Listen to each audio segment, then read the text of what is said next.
নমস্কার বন্ধুরা, আজকে আমার হাফ লিটার দুধ নষ্ট হয়ে গেছে, সেটা দিয়ে আমি আজকে ছানার রসা বানাবো। তার জন্য ছানাটাকে জল ছেঁকে নিলাম। তার মধ্যে আমি 2 চামচ বড় চামচের সুজি দিলাম, পরিমাণ মতো নুন, হলুদ পরিমাণ মতন দিয়ে মেখে রাখবো ছানাটাকে এটার সাথে ভালো করে।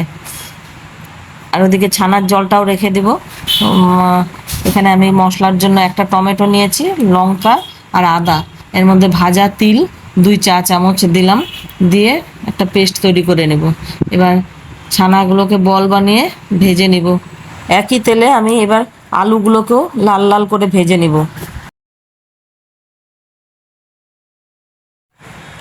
আলুগুলো ভাজা হয়ে গেছে, এবার একই তেলের মধ্যে আমি শুকনো লঙ্কা, তেজপাতা আর জিরা সম্বার দিয়ে মশলার পেস্টটা এর মধ্যে দিয়ে দিলাম। এর মধ্যে আমি 2 চামচ জিরার গুঁড়া, 1.5 চামচ ধনে গুঁড়া, পরিমাণ মতো নুন আর হলুদ দিয়ে মশলাটাকে কষিয়ে নিব। এবার ভাজা আলুটাকে ওর মধ্যে দিয়ে কষাবো, কষিয়ে ছানার জলটা দিয়ে রান্না করে নিব যতক্ষণ আলুগুলো সিদ্ধ হয়ে যাবে। তারপর ছানার বড়গুলো ওর মধ্যে দিয়ে দিব, দিয়ে ভালো করে ফুটিয়ে নিয়ে গরম মশলা আর ঘি দিয়ে মাখো মাখো করে নামিয়ে নিব। নামানোর সময় আমি 2 কাঁচা লঙ্কা চিড়ে দিয়ে দিয়েছি। খেতে অসাধারণ টেস্টি হয়েছিল।